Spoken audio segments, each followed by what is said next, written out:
Hare Krishna, Krishna Krishna, Hare Hare, Hare Rama, Hare Rama, Rama Rama, Hare Hare. Hare Krishna, Krishna Krishna, Hare Hare, Hare Rama, Rama Rama, Hare Hare. Hare Krishna, Krishna Krishna, Hare Hare, Hare Rama, Rama Rama, Hare Hare. Hare Krishna, Krishna Krishna, Hare Hare, Hare Rama, Rama Rama, Hare Hare. Hare Krishna, Krishna Krishna, Hare Hare, Hare Rama, Rama Rama, Hare Hare. Hare Krishna, Krishna Krishna, Hare Hare, Hare Rama, Rama Rama, Hare Hare. Hare Krishna, Krishna Krishna, Hare Hare, Hare Rama, Rama Rama, Hare Hare. Hare Krishna, Krishna Krishna, Hare Hare, Hare Rama, Rama Rama, Hare Hare. Hare Krishna, Krishna Krishna, Hare Hare, Hare Rama, Rama Rama, Hare Hare. Hare Krishna, Krishna Krishna, Hare Hare, Hare Rama, Rama Rama, Hare Hare. Hare Krishna, Krishna Krishna, Hare Hare, Hare Rama, Rama Rama, Hare Hare. Hare Krishna, Krishna Krishna, Hare Hare, Hare Rama, Rama Rama, Hare Hare. Hare Krishna, Krishna Krishna, Hare Hare, Hare Rama, Rama Rama, Hare Hare. Hare Krishna, Krishna Krishna, Hare Hare, Hare Rama, Rama Rama, Hare Hare. Hare Krishna, Krishna Krishna, Hare Hare, Hare Rama, Rama Rama, Hare Hare. Hare Krishna, Krishna Krishna, Hare Hare, Hare Rama, Rama Rama, Hare Hare. Hare Krishna, Krishna Krishna, Hare Hare, Hare Rama, Rama Rama, Hare Hare. Hare Krishna, Krishna Krishna, Hare Hare, Hare Rama, Rama Rama, Hare Hare. Hare Krishna, Krishna Krishna, Hare Hare, Hare Rama, Rama Rama, Hare Hare. Hare Krishna, Krishna Krishna, Hare Hare, Hare Rama, Rama Rama, Hare Hare. Hare Krishna, Krishna Krishna, Hare Hare, Hare Rama, Rama Rama, Hare Hare. Hare Krishna, Krishna Krishna, Hare Hare, Hare Rama, Rama Rama, Hare Hare. Hare Krishna,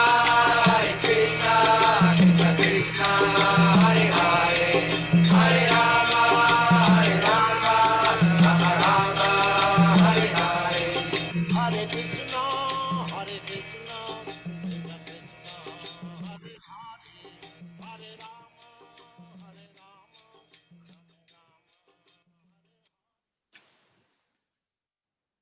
Hare Krishna.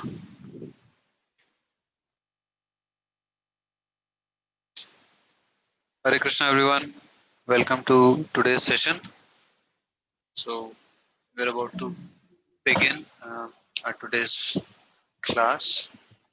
So, I welcome again His Grace Madan Sundar Prabhu to begin the chapter 2 discussion. All right. Hare Krishna. Thank you, everyone, for joining us for the second session of Gita Essence. So, we'll begin with chapter 2 for today. And let me share the screen with all of you. And we'll start with the prayers first. Om Ajnanatimirandasya Jnananjana Shalakaya Chakshurunmilitam Yena Tasmai Shri Gurave Namaha Nama Om Vishnupadaya Krishna Prishtaya Bhutale Srimate Bhakti Vedanta Swami Niti Namini Namaste Saraswate Devi Gauravani Pracharine Nirvishesh Shunyavadi Pasyatai Deshatarine Jayo Shri Krishna Chaitanya Prabhu Nityananda Shri Advaita Gadadhar Srivasadi Gaur Bhaktarinda Hare Krishna Krishna Krishna Hare Hare Hare Ram Ram Ram Hare Hare Hare Krishna. So we're on the second session, or precisely on the second chapter of Bhagavad Gita. And the course is titled as Gita Essence, which is based on the teachings of His Divine Grace A.C. Bhaktivedanta Swami Srila Prabhupada, who is the founder Acharya of ISKCON. So before we begin with the chapter 2, just a very quick and a brief recap of what happened in the chapter 1. In chapter 1, we saw how the chapter 1 is like a setting a scene for rest of the Bhagavad Gita. That's what we had discussed yesterday. And we saw that how the chariots were readied, arrows were drawn, battle drums and conches were sounded, and the battle was just about to begin when Arjuna suddenly asked Krishna, "My dear Lord, will you please drive my chariot in between the armies?" And as we know, seeing the relatives standing right in front of him, ready to fight with him, he became disturbed. He became morose and discouraged. And he lost his composure and he decided to quit. He said, "Oh no, I can't fight. How can I fight with my own relatives? There is my teacher, there is my great grandfather, they are my friends, they are my brothers, and so forth." And finally, at the end of chapter 1, Arjuna kept his Gandiva bow aside, sat down on the chariot. Chapter 1, titled as Observing the Army. So as we were discussing yesterday, the title gives us a summary of the chapter and brings out a very important message, which we elaborated yesterday. What does this observing the army means? Which means looking at the world from one's own perceptions. Perceptions based on material knowledge, material perspectives of life, or mundane vision. If that is the case, then it always leads to bewilderment. And rest of Bhagavad Gita is spoken by Lord Shri Krishna to fix our vision, to fix our perceptions. To give an example, just like somebody gets a cataract in his eyes. When he gets a cataract, then his eyes or the lens is clouded, because of which he cannot see properly. In other words, the vision becomes impaired. Similarly, when a living entity considers himself to be, let's say, a male, Indian, Hindu, Muslim, I am a manager, I am this and that, when we tag ourselves with these temporary identities, which are not entirely false, they do have some value, we'll be discussing today's session, but we consider this is to be all in all, then these identities which are temporary, in other words, our consciousness or our knowledge is so clouded that we don't even know who we are. So, because of this material vision, people tend to become bewildered. People tend to lose the ability to make decisions in their life. Thus, as chapter 1 at the end of it, which we concluded yesterday, thus, due to this material association, our spiritual vision becomes impaired, and cultivating of knowledge of Bhagavad Gita is like a surgery of this cataract. Now, our study of Bhagavad Gita, in other words, the operation of cataract, will be successful or not, that only time will tell. If you're able to attend all the sessions until the end and how you're able to understand and whatnot, we'll get to know as the session proceeds. So that's what in brief, chapter 1. Let's begin with chapter 2. Interestingly, chapter 2 is titled as Contents of Bhagavad Gita Summarized, which means in this particular chapter of Bhagavad Gita, which is one of the longest chapter, the summary, the whole knowledge of Bhagavad Gita is found in this chapter in concise or in summary format. And this particular chapter begins with the surrender of surrender of Arjuna. Until Arjuna surrenders, it is not Bhagavad Gita. Actually, it was Arjuna Gita because Arjuna was speaking. The whole chapter 1, Arjuna was speaking. And when Arjuna surrenders, actually, that's the time, the message of Bhagavad Gita. Bhagavad Gita means the song of God. That's the time when Krishna begins to speak. So surrender in today's day and time, when you talk about surrender, people become frightened. Oh, surrender. Why do I need to surrender? So many times people ask this question when you speak to audience. Oh, why in spirituality there is always a discussion about surrender? Can't we do without surrender and so forth?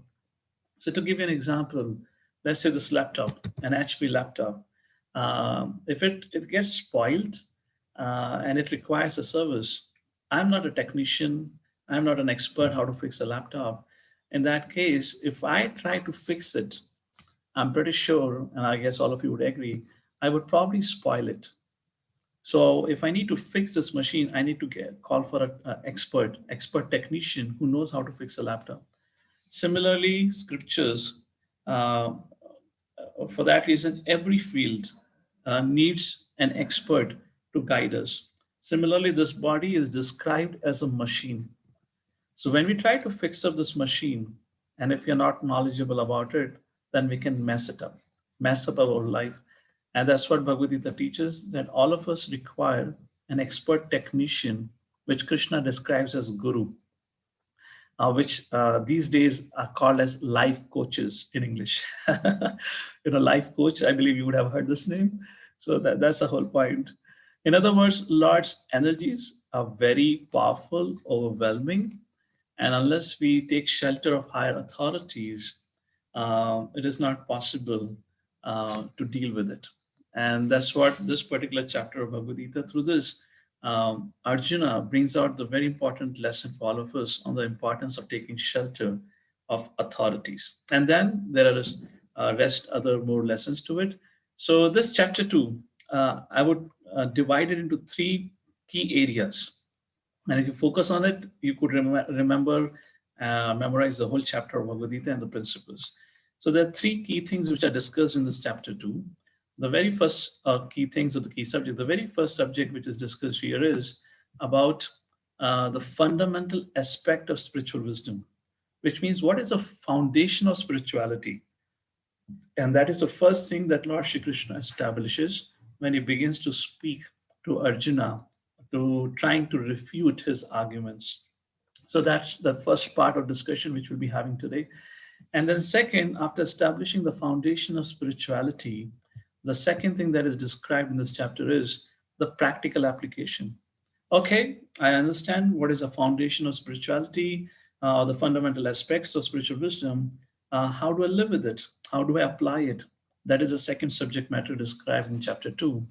And third, and a very interesting subject matter, which Arjuna inquires, is, my dear Lord, how do I know if somebody has understood spiritual subject, he has applied it, he has realized it, and in other words, he's a self-realized soul. What are the symptoms of a person who has fully realized the spiritual wisdom?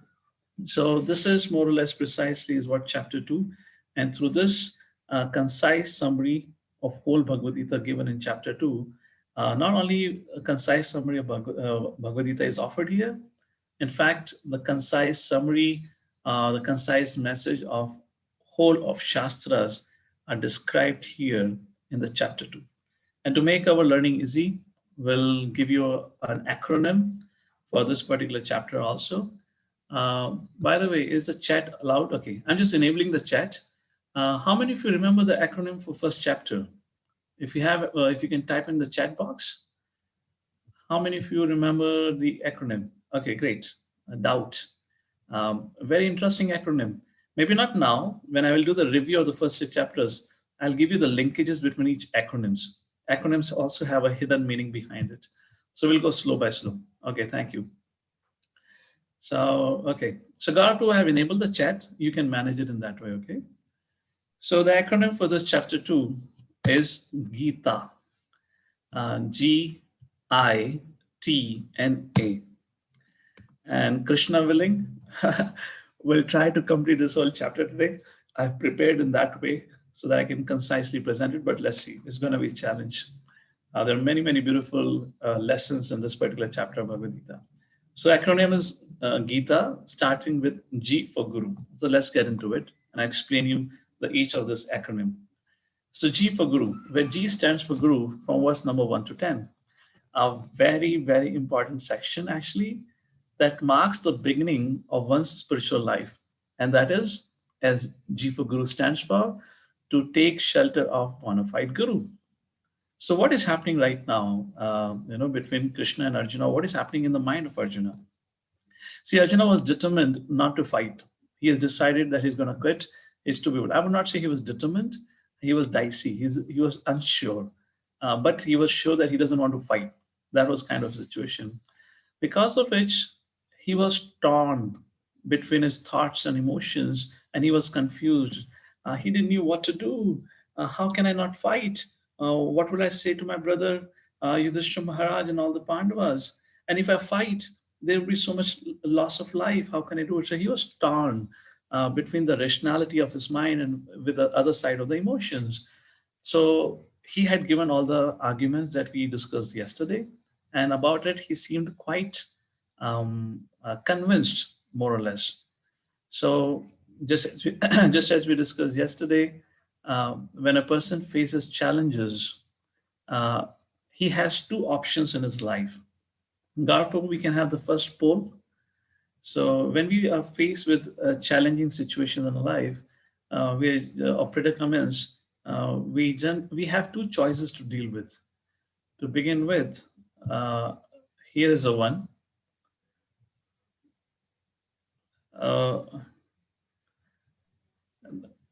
Okay, let's say 3. There are the choices which are brought out here is put yourself in a situation where you have faced challenges. So what do you generally do? Of course, there are not 2 choices, there are 3 choices. A lot of times that I hear, and of course we might have experienced that, a thought comes, give it up, I quit. Some people may say, no, I will not quit it. I'll continue struggling with it. And the third option that we have, seek guidance from superiors to resolve it. So what do you think? Which is the best? I'm asking which you generally do. And I could place this question differently also, which you think is the best one. So let's say which you generally do right now. Okay.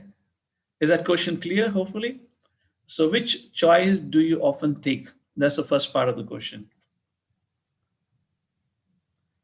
All right, Gaurav, if this is done, we can show the result. And can you relaunch the same polling? Can you relaunch it? And I just want to tweak a question a little bit. Of course, we could have created another poll. So most of you say that seeking guidance from superiors is the best. So I'm going to ask you this question a little differently. What do you think is the best choice for you to do when you're faced with challenges and when you don't know what to do? Which is the best choice among the 3 now? I'm not saying what you take, but which is the best choice for you when you're confused about what to do in life, when you're faced with challenges? I hope my question is a little clear. So I see people typing in a chat box. Don't you have access to the poll? Okay. All right. So let's take a shot here. So looking at the result, I can see the result. Looking at the result, most of you agree, take guidance. And that is what something precisely our Arjuna did. He approached Supreme Personality of Godhead. Arjuna was intelligent, a sign of intelligence to seek for help when you don't know what to do. And because of which Arjuna humbled himself and he approached Lord Shri Krishna for guidance and spoke this very famous verse of Bhagavad Gita. Bhagavad Gita, chapter 2, verse number 7. Karpanya dosho pahata svabhava prachami tvam dharma samudha chetah yashreyasyanishritam bruhitan me shishyasteyam shadimam tvam prapannam. And here, I'll paraphrase what Arjuna is trying to say. He says, my dear Lord, I'm totally confused. I'm bewildered because of my miserliness, because of the weakness of my heart. I don't know what to do. You are my shelter. You are my guide. I accept you as my guru. Shishyasteham sadimam tvam prapanam, and I surrender. Please, please guide me. It's worth noting. It's a very interesting response of Arjuna at the time of crisis. I'm trying to bring out the psychology also, the humanness behind Arjuna's behavior, because it can teach us a lot. Arjuna was a greatly accomplished warrior. He was world recognized. He was famous. He was a great Kshatriya. He was not an ordinary person.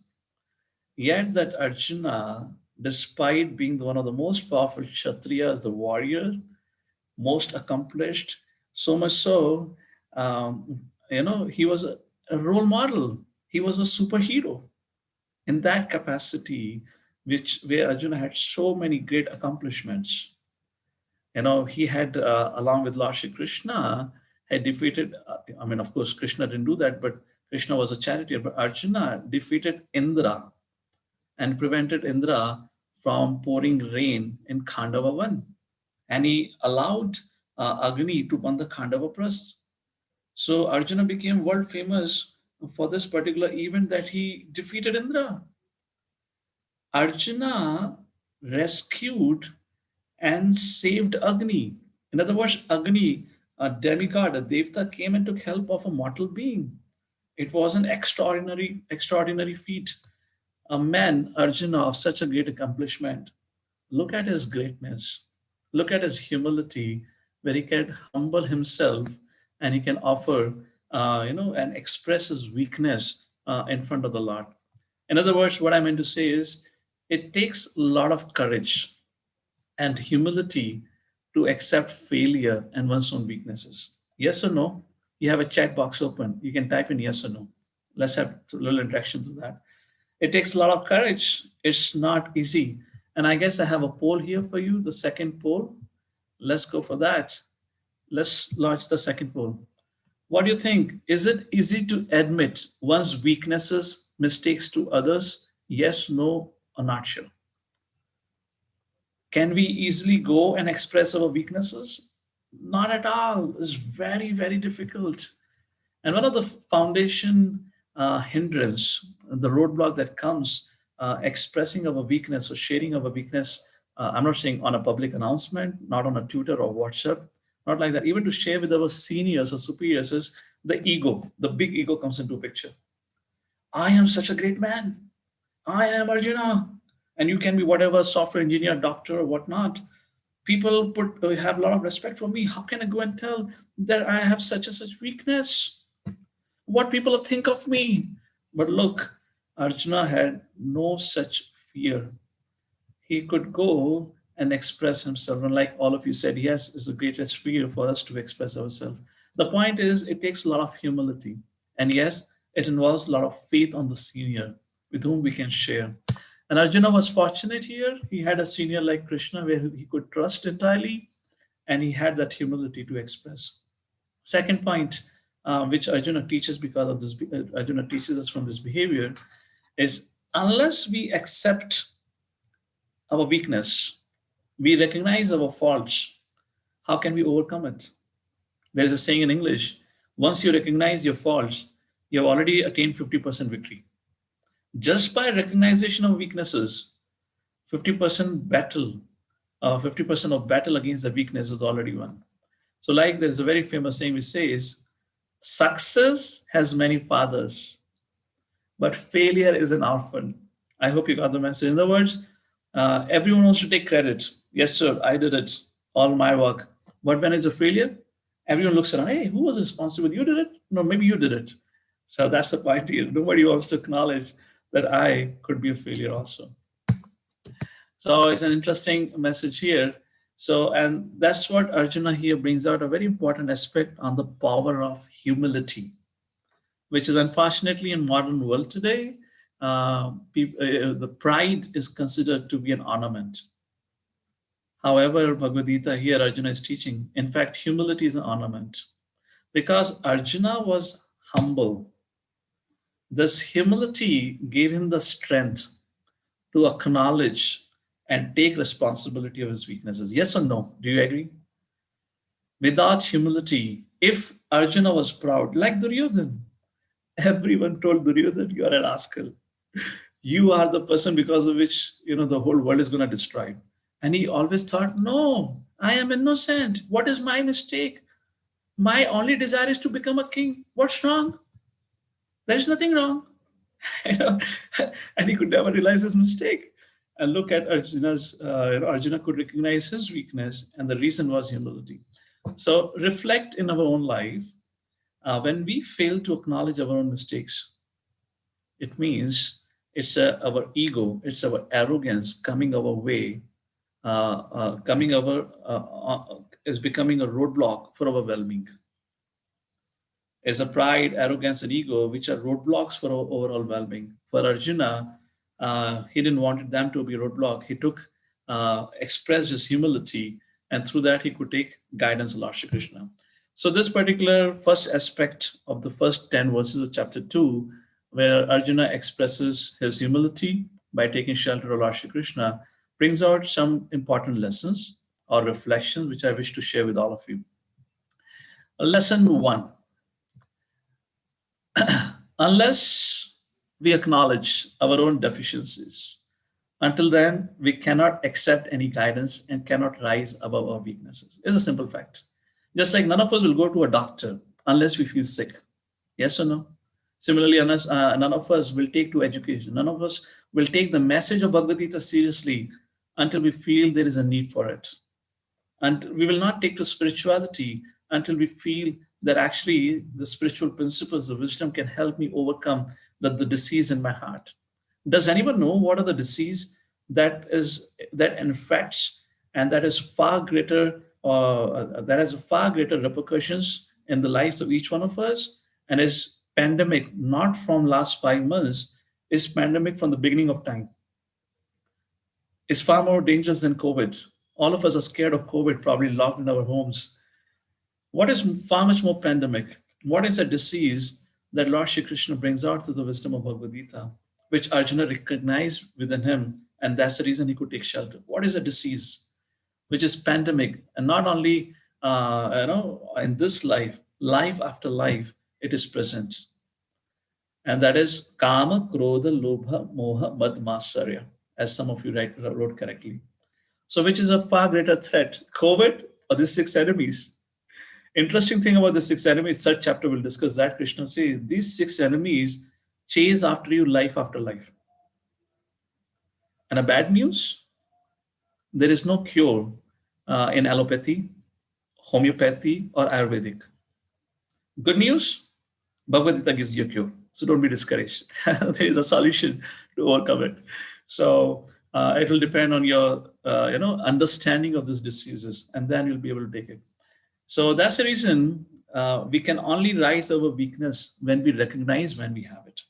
That's the reason there is a very interesting saying which says, failure is a stepping stone to success. I hope you might have heard this. Very interesting statement. Failure is a stepping stone. So don't be fearful of failure. Don't be fearful of one's own weaknesses. Don't close your eyes to it. And Krishna, through the through the medium of Arjuna, reveals our weaknesses in our heart and offers a solution through the pages or through the wisdom of Bhagavad Gita, like that. Let's go to lesson number 2 from this particular series of verses. To be progressive in life, it is essential to cultivate humility. So that's the power. We are focusing on power of humility. Why? Because humility protects us from being falsely proud of our accomplishments and strengths, which otherwise can prove futile in another situation or environment. Arjuna, uh, the world hero, nobody could defeat. He has defeated everyone. Later on, got defeated by a young chap. Later on, post-war, post-Kurukshetra war, after when Ashwamedh Yajna was to be performed by Yudhishthira, then Arjuna had gone all over the world. Then Arjuna was defeated by his own son, which he didn't know at the time of fighting. Hare Krishna, Prabhu. Some disturbance. Voice is cracking up. Yeah. Hare Krishna. Yes, all good. Yes. So Arjuna, who could not be defeated, was later on defeated. So the point here is, we may be all powerful, all great, just like Sachin Tendulkar in cricket. Nobody calls him a father of cricket today. Nobody calls him a hero of cricket today. Yes, maybe 10 years ago, everyone loved Sachin Tendulkar, but who cares for him that much as people used to care for him then? Yes or no? With time, everything changes. So you may be powerful at one point of time, but it is not always the case. It's not going to be there for always. Somebody may be proud of their beauty, but as we know, with age, beauty fades. So the point is, humility saves us. Being humble protects us from becoming falsely proud of our temporary accomplishments, because all these strengths and accomplishments are all temporary, time bound. And that's just the whole point. Unless we have humility, we cannot understand the wisdom of Bhagavad Gita, because we need to approach message of Bhagavad Gita with humility. Lesson number 3. The fundamental step in spirituality is to accept a guru. That's one of the key message from this particular first 10 verses of chapter 2. Shishyasteham sadhin mam tvam prapannam. So fundamental step is to accept a guru who comes in an authentic lineage of spiritual teachers and who has mastered the spiritual art. In other words, almost everything in our life requires a guidance and an instruction of a qualified teacher. I remember one of my teacher giving an example of P.T. Usha, a racer, Olympics, I believe sprint racer or something like that. Even for running, she had a coach. As we all know, in every sport, you have a coach. So one of my teachers was making a point. Can you imagine? Even for running, you need a coach. So how come in a spiritual discipline, we don't need a teacher? Many times people say, well, you can give me Bhagavad Gita, I'll read it myself and I'll understand. That is not how we understand Bhagavad Gita, because in 4th chapter, 34th verse, you all can mark as a homework for yourself. 4th chapter of Bhagavad Gita, 34th verse. Please read it out. What Lord Shri Krishna says, how to understand Bhagavad Gita. I will not speak it. I'll keep it as a homework for you. 4.34 of Bhagavad Gita. And that's the whole point. We need shelter of a guru. And those who think that I can be my own guru, I can understand everything by myself. So there is a very interesting saying for them. One who accepts himself as a guru accepts a fool for a disciple. I'm quoting it. This is not what I'm saying. I'm just quoting a quotation here. One who accepts himself a guru accepts a fool for a disciple. Move ahead. Let's go ahead that way. So, as we all know, after listening to the message of Bhagavad Gita, Arjuna fought the battle, he won the war. What seemed impossible for him in the beginning became possible. In other words, how did Arjuna resolve this predicament? How did Arjuna dealt with this challenge? What he didn't, when he wanted to quit, but yet there is some transformation happened within him and he accepted the challenge and moved forward. So what Arjuna did, because of which he was able to do it. So I call it as a 3 keys to success. And I wish to present to all of you these three keys to success, which we can learn from Arjuna's response to the predicament that he faced at the time of battle. And what is that? First key to success: Arjuna was always eager to learn. That's the reason he could take shelter and guidance. If Arjuna thought that I know everything, then how he could have taken guidance? That's the first thing. Second, he was humbled and he acknowledged his weakness. He presented himself just like a patient goes to a doctor. My dear sir, I have a fever, please give me medicine. Doctor gives a medicine, you take a medicine. So he understood that, it's my weakness of heart, so I need a superior dictation or guidance. Krishna, I take shelter of you, please guide me. That's the second key of success that Arjuna teaches us. And the third, he accepted a bona fide teacher. He didn't go to any, you can say, Tom, Dick, and Harry for that reason, any person and sought advice or guidance. He made sure the person is qualified to give me a guidance. He's just not senior by age. Seniority by age has no value. The seniority, what it refers to, is the spiritual consciousness, the spiritual maturity. So accordingly, Arjuna was fortunate to have Krishna by his side, and he could take shelter of Krishna and accept Krishna as his guru. So three things again: he was eager to learn, he was humble, and he accepted a bona fide guru or teacher. And these are the three keys to success that Arjuna teaches. So with that, we conclude the first section of chapter 2, that is G for Guru, verse number 1 to 10.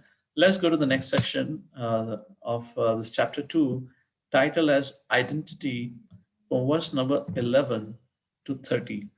And here, Krishna will lay down the foundation of spiritual life or spirituality. And in this section, Krishna refutes the argument of compassion. So, who am I? I am Madan Sundar Das, I am male, Indian, Hindu, etc. But interestingly, all these identifications or tags were non-existent to me before I Hare Krishna, Prabhu. Prabhu, just wanted to check with everyone if the volume is loud enough for you, because just got a message that yeah, it's good. Okay. So Mataji, who just messaged that little louder, maybe you can check it your side, because everyone is else is fine and able to hear. It's clear and loud. Hare Krishna, Prabhu. Sorry, continue. Hare Krishna. Yes. So all these tags, as I was saying, my name, my gender, my nationality. Sorry, Prabhu. Cracking? No, it's cracking. Yeah. Krishna. So it's a technical glitch. It looks Yes. like if in case you speak in between, then there is this interest happens. So every time you can Okay. do a lot of things like that. Okay. Right. Yeah. Now it's That clear. happens. Okay, great. So, okay, let me just move ahead and tell you what I'm trying to explain here. Okay, maybe let me repeat it so all of you stay tuned with the point I was making. Who am I? We don't know who am I. What I call myself as Madan Sundar Das. I'm an Indian, I'm Hindu, I'm an engineer, I'm a professor, whatever I call it. These all are temporary identifications or designations which I got over a period of time in this body. Before I acquired this body, I didn't have it. After I give up this body, I would not have it. Yes or no? Take a look at it. Drew a simple diagram for all of you to make it clear. And this is what I call as an identity crisis. We don't understand who we are, first of all. But we come into this world, we live our life, and finally leave the body, leave this world. At the time of birth, we are given certain tags like name, gender, nationality, religion, etc. Do you agree? Yes or no? None of these existed before. आपका नामकरण होता है ना? And जिस family में आपका जन्म होता है उसके अनुसार आपका धर्म निर्धारित होता है, आपकी nationality निर्धारित होती है, isn't it? The place where you're born. So none of this existed before you took birth. And after you die, all ceases to exist. At the max, one photo of yours will be put up on the wall with one dried up garland, which would stay rest of the year. And you'll be there on the wall of your grandsons or granddaughters and whatnot, and probably nobody even would bother at looking at your face. And all of our life, we spent caring for all this temporary designation. We work so hard defending this temporary tags. Yes or no? Look at the reasons of conflict between India and Pakistan, India and China, or within the different communities within India on the religion basis. Is all just this is all temporary. So the point is lack of understanding of who am I leads to an identity crisis. And here I have a third poll for all of you. Gaurav, you can go for the third poll. Do you think that we require a better understanding of ourselves? We only know very superficial reality about our existence. You think we require a better understanding of ourselves? Yes or no? What we know today is a very superficial reality about our existence.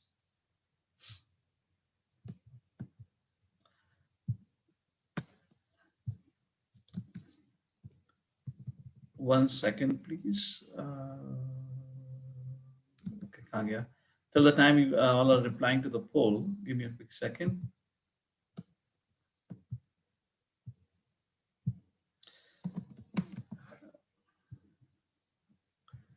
Is the poll done? Now that we can publish the result.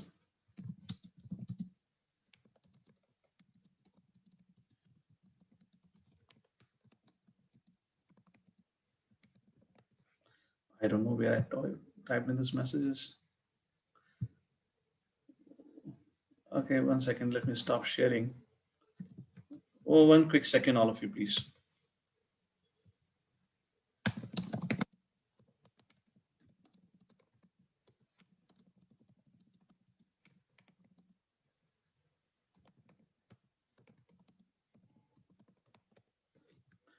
Okay, let's come back to the session again.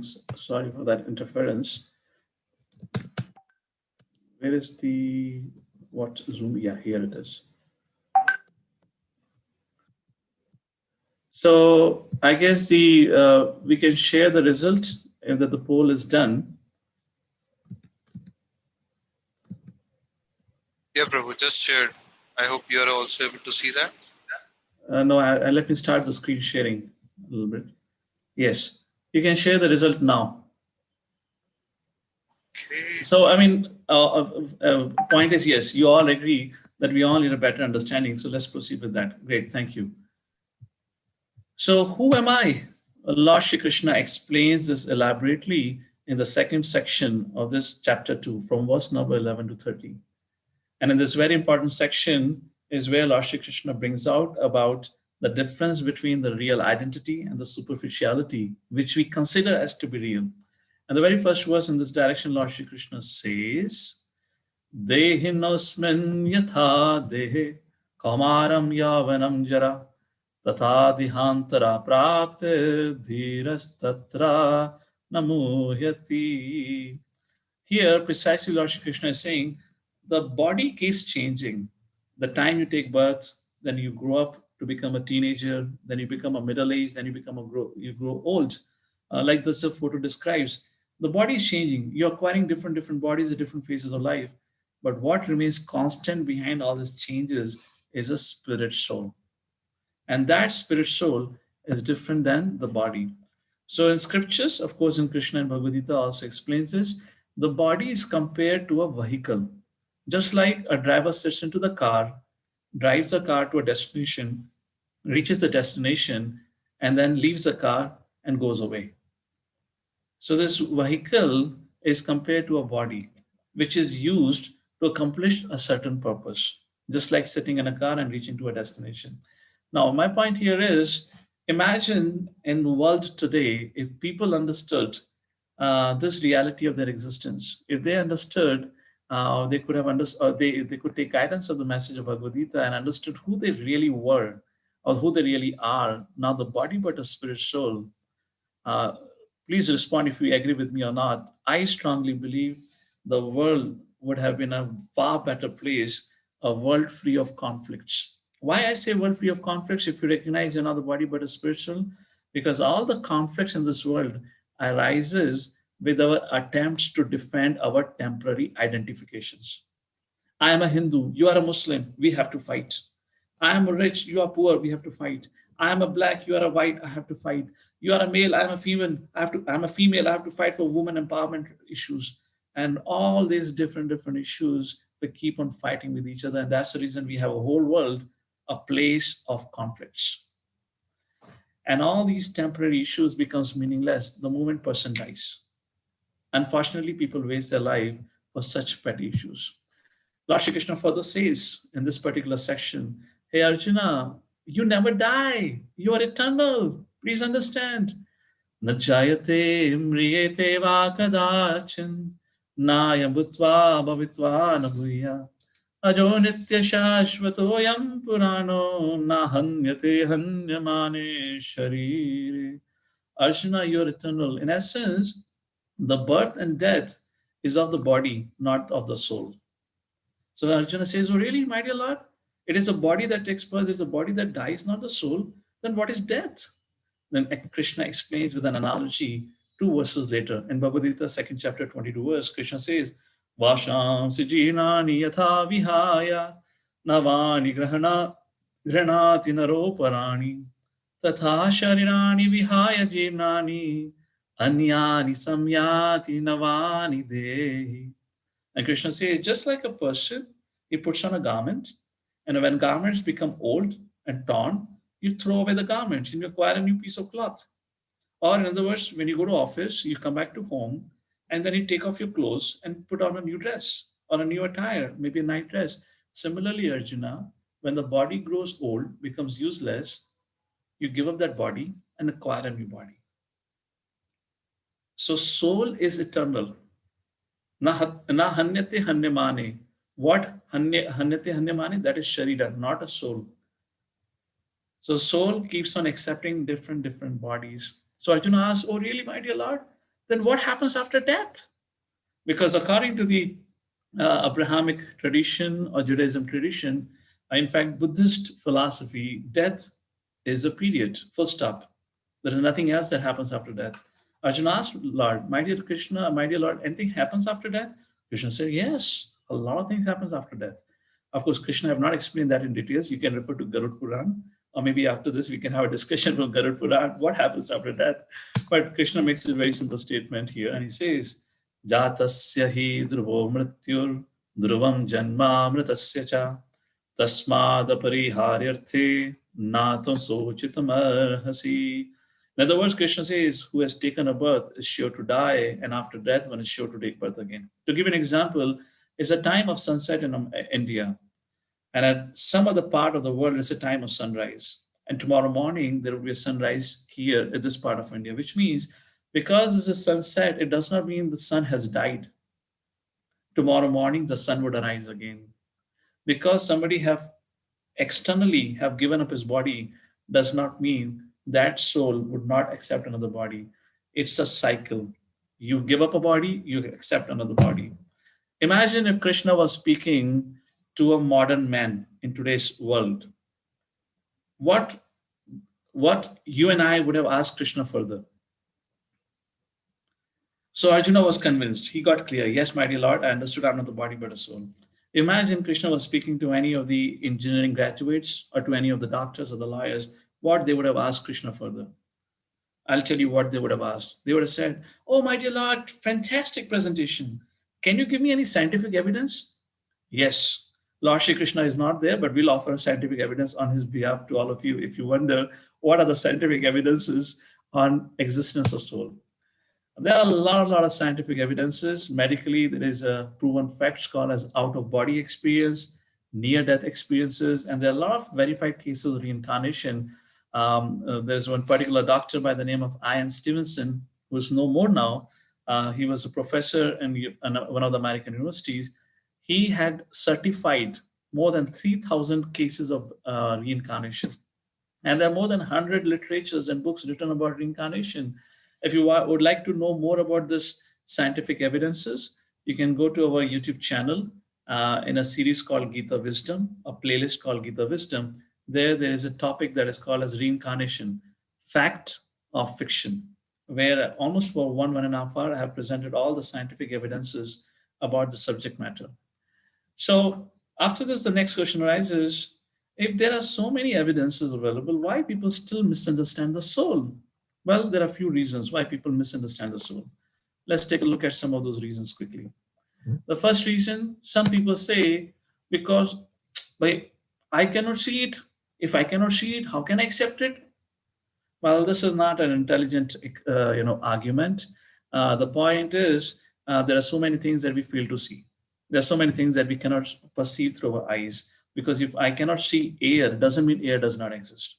But I know through the symptom air exists because it brushes across my hand. So there are symptoms by which we recognize, not only through the perspective of vision or through the eyes, because eyes are limited. Second excuse or second reason people give why they don't understand is, sometimes it is mentioned that this philosophy of soul promotes violence. No, not at all. It doesn't promote violence. Krishna, while talking about that you're eternal, your soul, he's not encouraging Arjuna to kill people. Ahead, Krishna is going to speak about karma, and he talks about that if you perform a unnecessary killing, there's a sinful reaction for it. For example, let's say a soldier goes to fight in a war on behalf of the country, on behalf of the government of the country, and soldier goes and kills many enemies there. He comes back. Does he deserve a gallantry award? Yes, of course, he'll be given an award.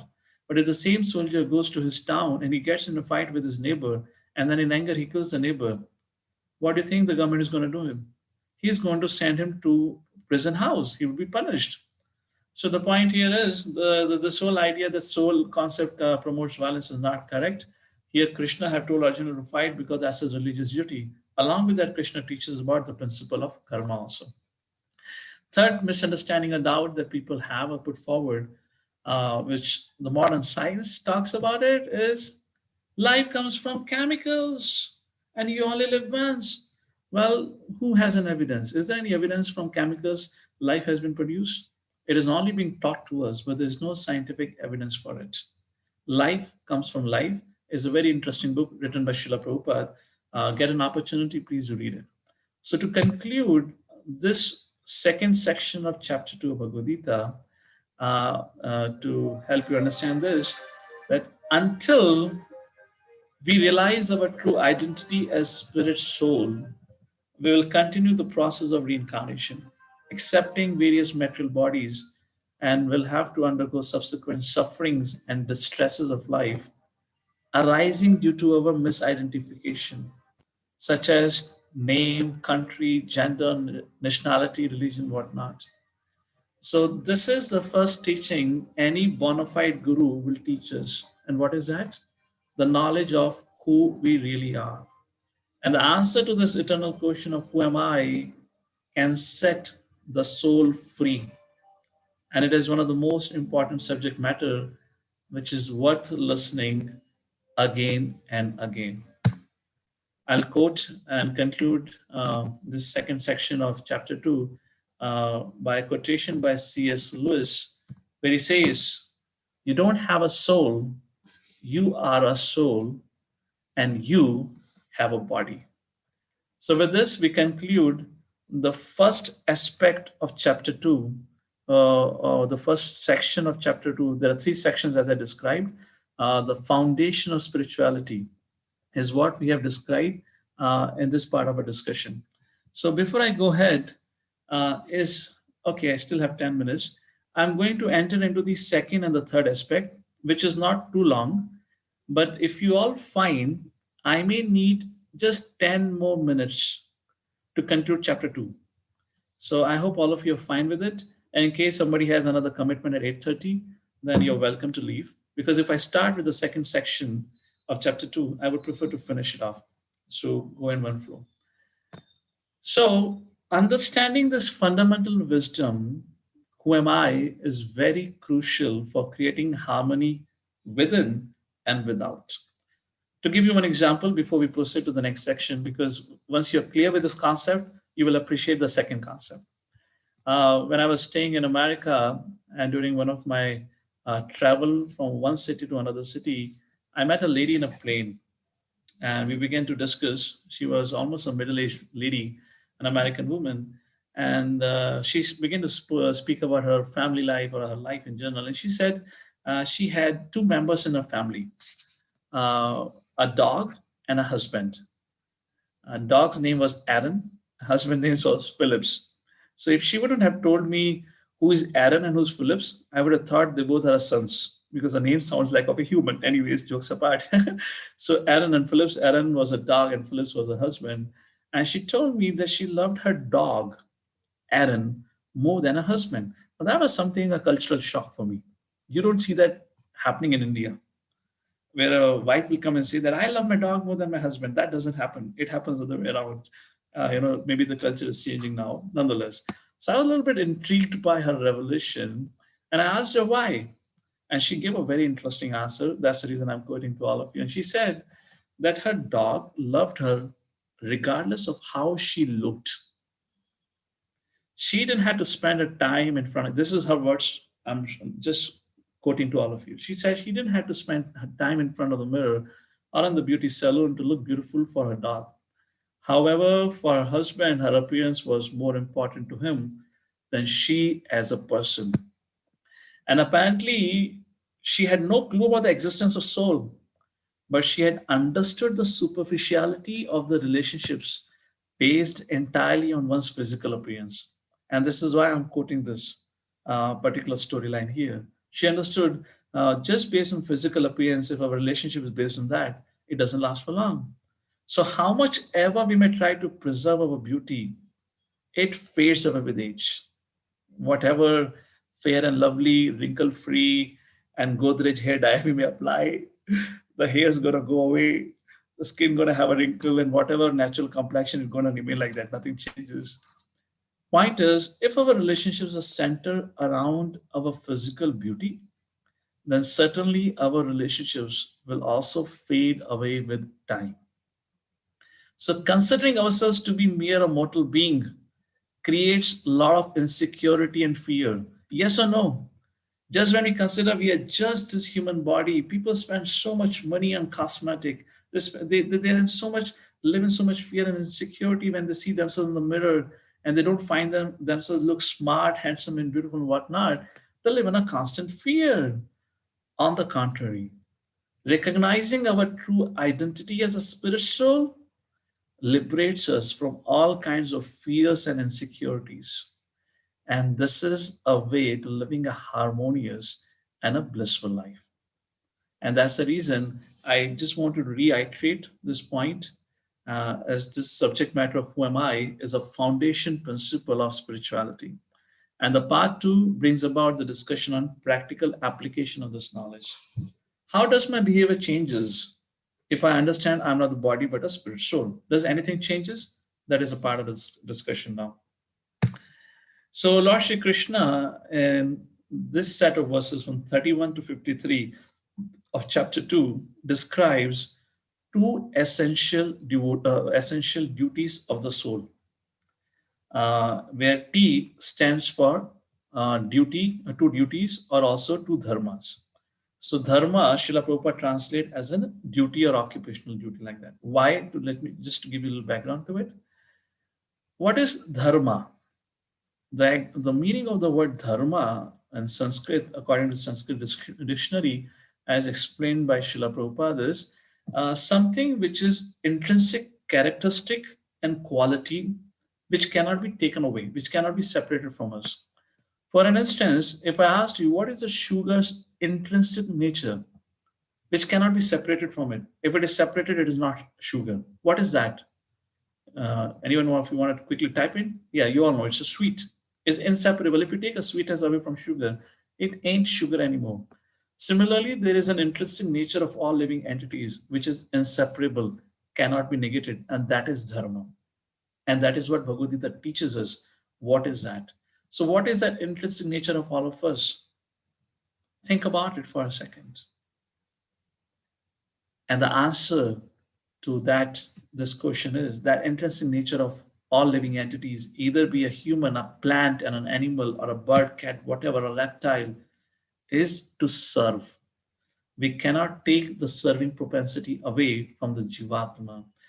Either we are serving our body or the mind, or we can serve our soul, we can serve the Supreme Personality of Godhead. And through the subject matter of two duties, Krishna helps us understand our responsibilities in this world as a living entity. So, what are the two essential duties which Krishna described in second chapter? And this subject matter is elaborated in the rest of the Bhagavad Gita with a lot of question answers between Krishna and Arjuna.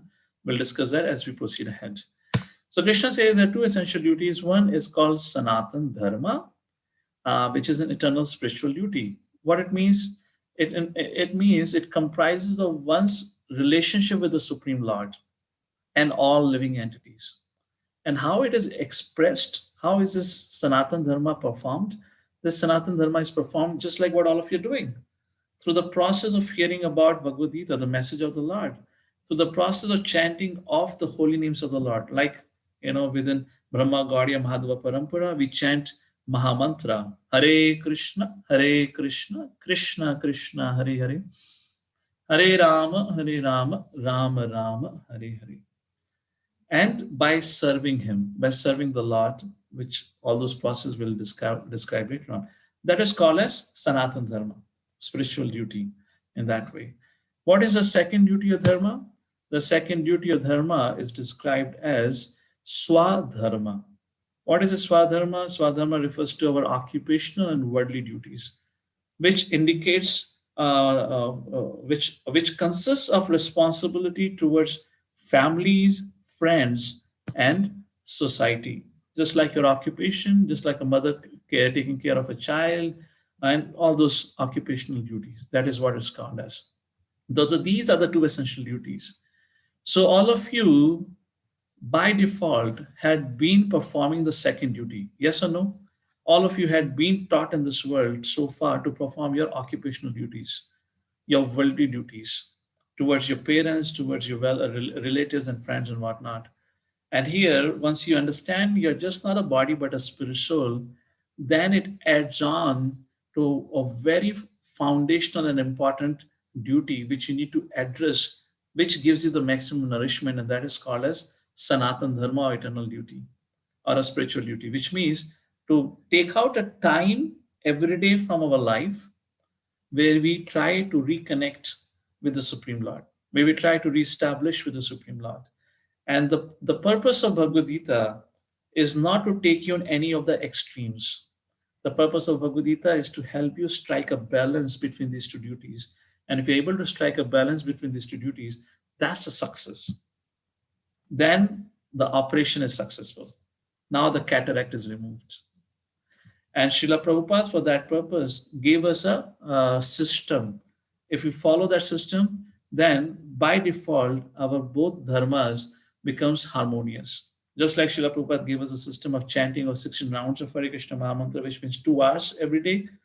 Take out 2 hours for doing mantra meditation, 1 hour for reading and hearing. Like that, take out 3-4 hours. In other words, our Acharya says that our days are divided into this 8 hours. So our Acharya says that 8 hours should be given for body. Body means body needs. You sleep for 6 hours, take bath and all that. 8 hours should be given for occupational duty. Go and perform your duties, whatever services that you're in. And 8 hours should be given for Sanatana Dharma. So of course that could seem, 8 hours, how is it possible? Don't worry, I'm just telling you what's the system. Slowly, as the cataract is removed, you will see all that thing clearly, and it is all possible. That's the point here. So Lord Shri Krishna teaches that in Bhagavad Gita, happiness comes from the proper execution of one's Swadharma. We cannot run away from our duty. I don't know from where this misunderstanding have come, where people think the message of Bhagavad Gita is about renunciation. If a husband attends Bhagavad Gita classes, the wife becomes worried. My goodness, this ISKCON people will make my husband a sannyasi. Where it is said in Bhagavad Gita, did Arjuna took a danda, sannyasi danda at the end of Bhagavad Gita? No. Nowhere Krishna says take sannyas. That's not the idea. In fact, Krishna is saying here, Arjuna, perform your occupational duty. By performing your occupational duty properly, you will drive happiness. And what was the specific duty of Arjuna? He was a Kshatriya. So worldly happiness comes from proper execution of one's duties. Krishna teaches us to become responsible, both in Sanatana Dharma and Swadharma. And the next set of verses from verse number 39 to 53, the main theme is what Krishna teaches here is to perform your duty with detachment. And that is what is called as Nishkama Karma Yoga precisely. So Arjuna wanted to give up his worldly duty of fear of sinful reactions. So here Krishna speaks about Buddhi Yoga or Nishkama Karma Yoga, where he tells Arjuna to perform his duty, but in a detached spirit. And here in this section comes one of the most misquoted principles of the verses from Bhagavad Gita. Karmanevadikaraste. All of us have heard work is worship, and no one else quotes ahead of it. Ma phaleshu kadachana, which means you are not entitled to the fruits of action. This is what not is taught to us outside. Second thing, ma karma phal heturbhu, ma karma phal heturbhu, which means do not consider yourself to be the cause of the results. And last, te sangastva karmani, which means and not be attached to not performing your duties. That's the point here. So Krishna says, perform your duties, but don't be attached to the results. Never quit. Don't give up. Don't say that you will not perform any duty, because even to feed yourself, you have to do some activity. And don't consider yourself to be the cause of the work. If this verse we can understand, I would say most of the miseries will go away. Miseries in our life primarily are because of this, because we develop a controllership mentality and whatnot, because of lack of this principle. So here someone may ask, why Krishna wants Arjuna to perform his duty? What is wrong if Arjuna takes renunciation? I mean, renunciation is a noble path. Why Krishna is saying, no, don't take a renunciation, perform his duty? And this is a constant theme which runs through Udyog Parva, fifth book of Mahabharata. We just had a discussion on it prior to this Bhagavad Gita session. And again, the subject matter is discussed in Shanti Parva. The idea is, which Krishna teaches us through these pages of Bhagavad Gita, which will be brought again and again, there are two ways of self-realization. One is renunciation, premature renunciation, go to the forest. Second, which Krishna teaches through the pages of Bhagavad Gita, and which is what surprises me the most, still, despite of Krishna's clearly stating this, yet people think Bhagavad Gita is all about renunciation. Krishna says, hey Arjuna, do not give up your work. Perform your duty with detachment. That will purify you, and that will give you perfection of life. In other words, this is a far better means of self-realization where you perform your duty. That's the reason Krishna said, Arjuna, you should not give up your duty as a Kshatriya. Fight. That is a religious duty. And through this Bhagavad Gita, with Arjuna as an instrument, Krishna tries us to teach us how to balance our Swadharma and Sanatana Dharma. And with that, we come to the last section of our discussion of this chapter 2, which is Atmaram, which is the part 3 of this chapter 2, where Arjuna, after listening all this thing, began to ponder on Lord's instructions. And then he inquired, my dear Lord, what are the symptoms of a self-realized person? Who has understood these two dharmas, Swadharma, Sanatana Dharma, who has found a perfect balance, who has lived his life performing both Swadharma and Sanatana Dharma. So what are the symptoms? How do we recognize him? Is there a way we can recognize that? And that brings us to the last section of chapter 2, from verse number 54 to 72, where A stands for Atmaram, means self-satisfied. And here Arjuna asked 4 questions. What are the 4 questions? I'll give you a quick brief summary of it. Okay. Very first question he asked, what are the general symptoms? How does this person speak? How does he sit? How does it walk? It's a subject matter which requires detailed analysis, which is a very wonderful subject. I would encourage you all to read Prabhupada purports to this. For this subject of Gita essence, I'll be giving a very precise summary. Okay. And when we have a review session, probably on Thursday, If you have questions on this, we can take that. So let's take a look. How does he reveals? Symptoms means how does he reveals his position? That is what the meaning of that question. And number 2.55 is where the answer is given. It is Krishna explains that such a person is free from any mundane desire. He doesn't he's not looking for a Mercedes Benz as his goal of his life. He's not looking for an American trip as a goal of his life. No, he doesn't have. He's happy with what is provided to him. All his needs are fulfilled by his spiritual practice alone are his symptoms. Second, what is his speech? What Arjuna meant to ask by this, what is his speech, is what is his response to others' affection? Speech refers to response to a stimuli. When somebody speaks angrily to you, when somebody praises you, when somebody criticizes you, how do you respond? Is what Arjuna inquired here. And Lord Shri Krishna said, either he is praised or he is criticized. He is neither elated nor disturbed. He is free from worldly attachment, fear, and anger.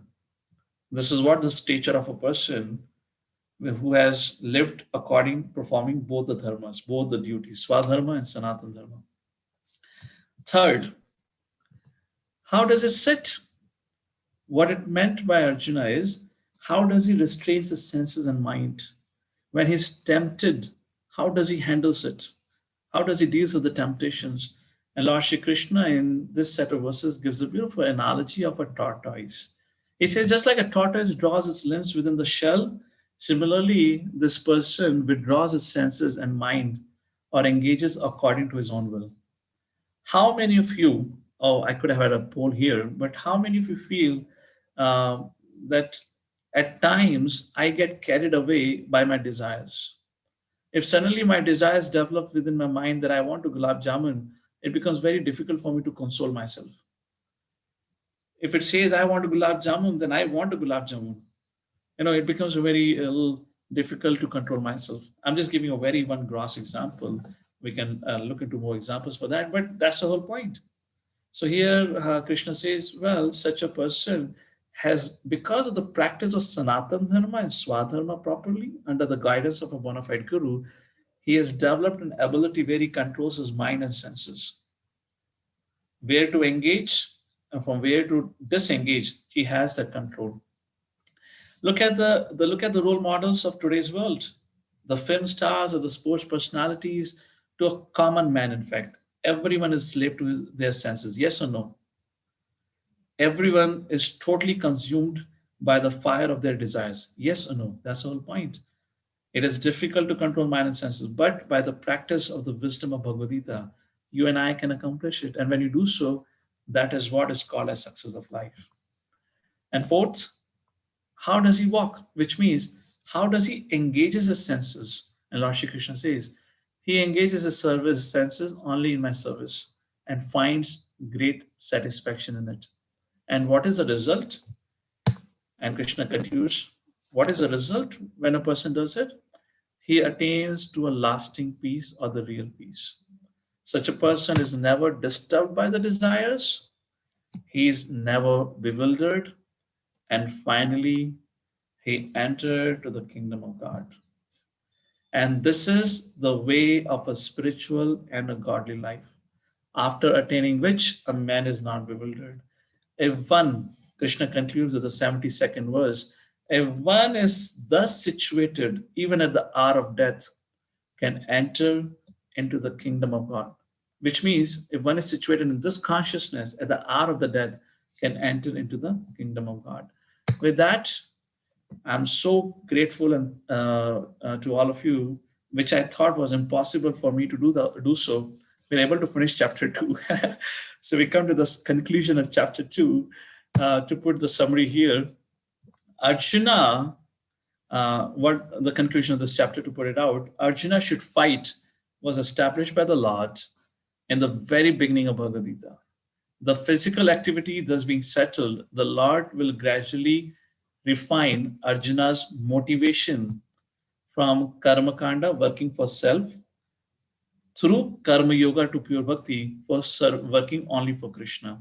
and that would be the process of rest of the Bhagavad Gita of transition of consciousness. Second, the second chapter revealed the real nature of the soul, or real nature of the self, that I am an eternal living entity. And the next chapter is the Lord will explain the method to realize this nature. We have just discussed about the theory, Swadharma and Sanatana Dharma, but how to realize it will be described. In other words, Arjuna have understood that he has to perform his duty, but he's still confused. What is superior, renunciation or performing one's dharma? Because he's still confused. He didn't get that answer very clearly. So the third chapter opens with an inquiry by Arjuna. My dear Lord, please tell me what you want. Are you saying renunciation is superior or performance of duty is superior? And with that, the third chapter begins, which we'll see next Saturday, hopefully. And with that, we conclude for our today's discussion. These are some aspects which I have mentioned here. This is just a reference aspect. You can all refer to the PDF, so I'll quickly run through with it. So how did Krishna refuted 5 arguments is what I have included here in the presentation with the verse number, just as a knowledge or just as for information, okay? I'll just show to all of you. I'm not going to explain this. We have already explained the principles of chapter 2. And with that, we come to the conclusion of chapter 2 of Bhagavad Gita. Thank you so much for joining us for this journey on Gita Essence, the overview of each chapter of Bhagavad Gita. I'll conclude here. Garpo, back to you and to the audience. If they have any questions or comments. Hare Krishna. Thank you, Prabhuji. I just get a couple of comments in the chat box. Gaurav, just give me a second. Let me just put a headphone here quickly. Right. Give me... Hare Krishna. Hare Yes, Krishna. Prabhu. You can hear? Yes, I can hear you. Okay, yeah. Yes, we can also hear you. There are a couple of points in the chat box. One is related to the presentation. Gaurav, one second. Say, speak up now. Yeah, Hare Krishna. Okay, wait a second. All right, Gaurav, speak up now. Yes. So, Prabhu, there are a couple of points in the chat. One is related. I'm still not able to hear anything. Okay. Something. Gaurav, can I just sign out and sign in back again? Looks like a technical issue, okay? Yes, Prabhu. And so, Hare Krishna, everyone. Presentation will get, I already shared in the group a link where the chapter 1 presentation was there. So hopefully tomorrow I'll send another link, or it could be saved in the same link itself. I'll update over the group. Secondly, on Thursday we'll have a review session where if you have any questions or queries, then you can join and clarify that with Prabhuji. So that's an optional session where it's not necessary. If you have no queries, then there's no need to join. But if you have, then it's good that, because sometimes it happens that we didn't come up with any query. None of the query comes into our mind. But when someone else asks a question, then we thought, okay, yeah, this is the same query that I also had. So if that would be the case with you, you are most welcome to join that session. So, Prabhuji, do we have time for any question, or I believe we should take it on? Oops.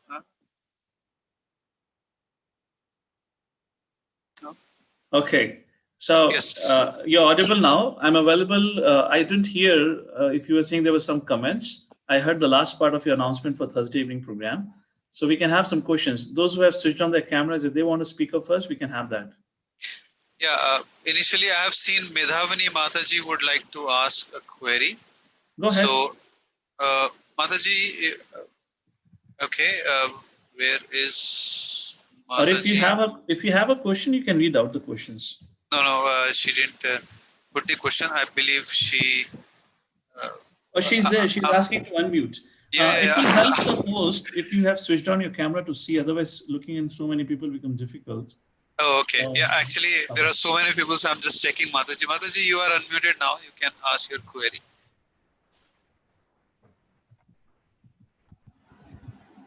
Hare Krishna. Yes, Hare Krishna. Okay, so so my question was on 2.56, 56-57 verse, which was on speech. So so I was just relating this to Mahabharata also, where here it is mentioned that a devotee is neither elated or disturbed by anyone's affection, anger, or neutrality, right? Yes. So we see in Mahabharata also that Yudhishthira Maharaj also felt shy and little happy when Krishna was pleased with Yudhishthira Maharaj. And he also told Yudhishthira Maharaj that, you are fit to become the king of the world. You are Dharma personified. So Yudhishthira Maharaj feels shy and happy. So how do we understand that when Yudhishthira Maharaj is a pure devotee and he is behaving like that? Yeah. Thank you. Yeah, so I guess this is where we kind of miss a point out. Looks like generally our mind functions in a linear scale, 1 or 0. Mm-hmm. There cannot be anything in between. If anything in between, it has to be false. It's not like that. When Krishna says you're not elated, it doesn't mean we don't become happy when something good happens. You're like a robot. Somebody comes and slaps you. Mm-hmm. Somebody cracks a joke. Mm-hmm. That's not about spiritual life. That'll be too boring. That's not the whole idea about it. The point here is you don't get affected. You don't get consumed by those emotions. Like people, when they lose something, they become so consumed by grief, they forget what they're supposed to do in their life. Similarly, sometimes people are consumed by happiness, they forget how they're supposed to behave. That is the point of it. It means the spiritual life gives you the opportunity to live your life at the best, to enjoy to the fullest. And secondly, you have to also act according to your role in the society.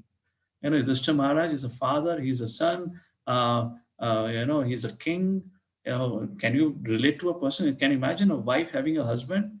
The husband does nothing. He just no emotions. You don't know. You prepare on his birthday. You spend 8 hours working in the kitchen and prepare a nice feast for him. You go and ask him, "My dear husband, how was the food?" Sukhe dukhe samaya kritva labha labho jayajo. That is the teaching of Krishna. Don't be agitated. Don't be happy. Whatever you did, very nice. I don't care. You put a salt, no salt.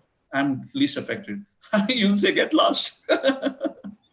Okay. So my request is please don't take it in that context. Don't make it 1 and 0. All right. All right. Thank you. Krishna. Yeah, Prabhu, you can also. Prabhuji, actually, regarding in this matter, I have a small question. When Abhimanyu dies in the battle, my name is Gautam Prabhu. I don't know how to operate Zoom. That's why I'm operating through my daughter's account. Okay. I should not use Zoom. You, so I asked. Okay, go ahead, Gautam. Okay. So actually, when Abhimanyu dies, all of the Pandavas are grief-stricken. But especially Arjuna is so much grief-stricken, he has taken vow on the next day that I will kill him. Otherwise, I will, I will leave my body. I will put fire on me, on himself. Okay, fire on himself. But whether this kind of reaction is not expected from Arjuna, but the same time, you see Bhima and Yudhishthira, and Yudhishthira also, Bhima's son dies and his grandson dies in the battle, but he won't be in that much reaction. But Arjuna gives so much reaction, and later Krishna has to mend many things to save Arjuna. So correct. What is this kind of, what is this response compared correct. To the thing what you have told? Perfect, wonderful. Actually, this brings out a very important principle here that tells us that each one of us are unique, which another spiritual branch speaks about that all of us are same. We are like, you are Narayan, I am Narayan. It defeats that argument. Very good. It actually brings out that we all are unique and we have this uniqueness, we have this diversity. See, spiritual life is not like a military training which trains you to tells you to behave in a certain way in a particular situation. If situation A, you're supposed to react as B. If situation C, you're supposed to react like D. And if you react like a B, you're not a spiritualist. That is not what spiritual life is. Don't make it a kind of a regiment. You'll think this is, nobody will be attracted to spiritual life. I would not dedicate my life to be a brahmachari if it was like that. It's just, there's no rasa. This sounds so boring. If there is no uniqueness, if I'm not allowed to express myself as I am, you have to understand what is the end result. Did Arjuna doubted Krishna? Did Arjuna stop performing his duty as a Kshatriya? Did Arjuna stop performing his Swadharma and Sanatana Dharma? That's the question you have to look at it. Don't ask a question on the person's response to that particular situation. That's an individual scenario. That's why we call as individual beings. Focus on the Sanatana Dharma and Swadharma. Did the person perform? Did Bhima, did Arjuna continue to perform their Sanatana Swadharma? Yes or no? If they did, then they were equilibrium. Thank you. Thank you. Hey, Thank you Krishna so much. Prabhuji, so is it right to understand that if I perform my Swadharma and Sanatana Dharma, irrespective of any situation, then whether I feel happy or sad is justified according to the individual emotion of the person? Is that the right understanding? Yeah, why not? I mean, see, you're in a female body. You have altogether different physiological needs than a male. So you're not supposed to behave like a male, and male is not supposed to behave like a female in a particular situation. Be natural, be yourself. But understand your duties, understand your responsibility towards yourself, towards the society. And let's not get into so much quagmire or confusion about, I need to pretend to be like this, or I need to be this. Oh, Krishna says, be sober. So, I walk like, very great person. I don't smile. Because one of the quality of a Vaishnava is gravity. No, it happened. One fellow heard the word gravity. That fellow started smiling only. The people around him became worried. What happened? What did this Hare Krishna wala taught him? He said, I heard in a class, devotee is grave. So since then I become grave. Isn't that artificial, Prabhuji? Because say I'm feeling very sad, but then I have to do my duty, but then isn't that artificial? That's the whole point. You cannot jump over your adhikar. It's not because you heard something, you begin to act like that. It's a subject matter of realization and your development of your consciousness. So don't look at this aspects of where the self-realized soul symptoms are described and try to bring it to apply artificially in your life. Do what is prescribed at your stage. At our stage, what is prescribed is to focus on bringing a harmony within our Swadharma and Sanatana Dharma. And then let the life flow. Let me naturally develop the symptoms. The symptoms are described by Krishna in Bhagavad Gita, so we know what it means, what it is to be a self-realized person. But we don't have to emulate that ahead of time.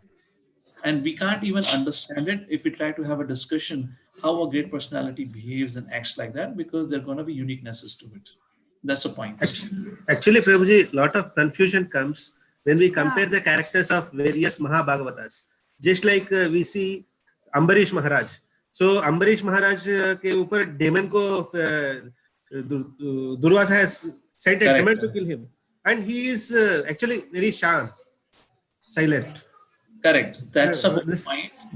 It is mentioned in scriptures that you cannot understand the character or the behavior of great personalities.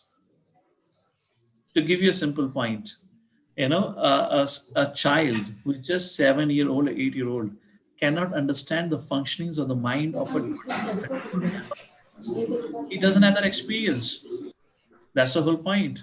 So we at our stage trying to understand what happens to a stature or to a stage which is very high. That's not the focus area. Let's focus on what we are supposed to do, what Krishna is trying to say through the message of Bhagavad Gita here, what we have discussed. What is an application point of us? Let's focus on that. And how we can apply should be the subject matter. And when it comes to understanding the behaviors of the characters of great personalities, try to hear it from authorities and try to gain inspiration rather than caution on that their behaviors. So that's the whole approach. So it's not about questioning. I'll pause on this series of questions. Gaurav, is there anyone else? Yes, actually that's what Prabhuji cannot hear you. Your voice is breaking. Mataji, there are a couple of other devotees, so I would like them to ask the question. All right. Thank you. Yes. So if then time permits, then again we'll come back to you. So we have Srinivas Prabhu, you can unmute yourself and ask your query that you have put it on the chat. Srinivas Prabhu, you are still there? Prabhuji, can I ask a question? Sorry, who is this? Rajesh Prabhu? Yeah, I'm Hey, Madan Sundar Prabhu's voice is not audible. I'm Rajesh from Mumbai. I'm quiet. I'm not speaking. Oh, Yes, Prabhu. You can. Prabhuji, can I ask a question? Can I make a humble request to all of right you? If now- you're planning, if you're planning to ask a question, I'll really appreciate if I can see you. That helps me to relate to you and answer you. If you can switch on your camera, if it is okay. If not, then it's fine. Yeah. Go ahead. So right now, Rajesh Prabhu, you can ask your question. And if possible, please switch on your camera so that we can see you. So, Prabhuji, I just have one question. Once we start, once we have started our journey, once we have started our learning, how can we go back and start, using these good thoughts that we are learning into our day-to-day life? How should we start our transformation process? Whenever I listen to, the good things and I'm trying to imbibe it, but when we go back to our worldly affairs, I find it very difficult, to how to keep a balance and how should I, while I remember your good, Correct. it gets very difficult for me to practically imbibe it. So how do I start my transformation? Great. Yeah, thank you. Thank you, Rajesh Prabhu. Very practical question. And the solution is simple, but it depends on you if you're willing to accept or not. To be able to practice and apply spiritual principles, that depends a lot on an inspiration derived from some seniors with whom you keep in direct touch and take direct regular guidance. We all require some sadhu sangha in our life. Not sadhu sangha in terms of a shopping kind of online. Today I call up this sadhu, tomorrow I call up that sadhu, third day I call up another sadhu. Somebody who you consider as a mentor for yourself, have considerably spent some time discussing over a period of time, listening from that person, and you feel that that person can guide me, and I find some inspiration from that person in my life. When you find this relationship, this sadhu sangha, then the things begins to happen in your life. Just by listening, hearing from this forum or that forum, application would not happen because knowledge is not strength. Knowledge is information. What turns knowledge into an application is the strength of the relationship between you and that sadhu sangha or that sadhu who inspires you in your spiritual life. And that association will give you the strength to apply it. And that's the secret of spiritual life. I hope I answered it. Thank you, Prabhuji. Thank you. Next. Thank you, Prabhu. Hare Krishna, Srinivas Prabhu, you can ask your query now. And please switch on your camera also. Yeah. Yes. Prabhu, we are not able to hear you. Srinivas Prabhu, we are not able to hear you.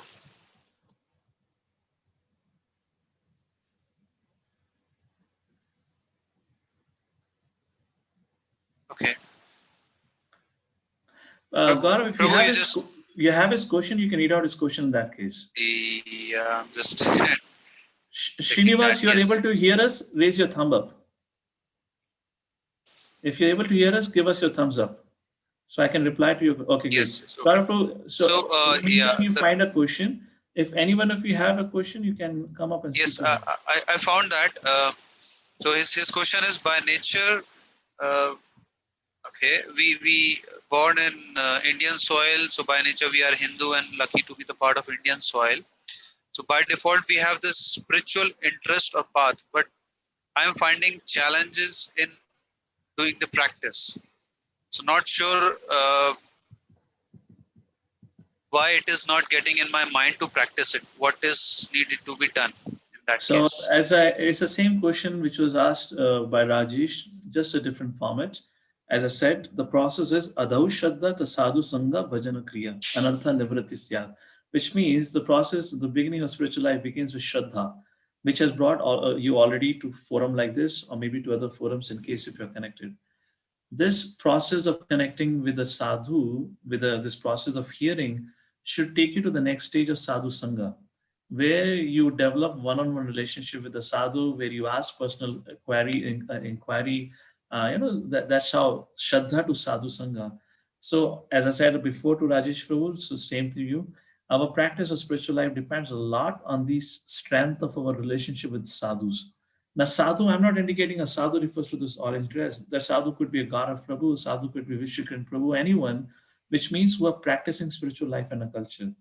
So if you stay in that association, develop friendship with them, and then consult with them, and then follow into your life, then you'll find it easy. And that's a process. That is what scriptures describe, as I quoted.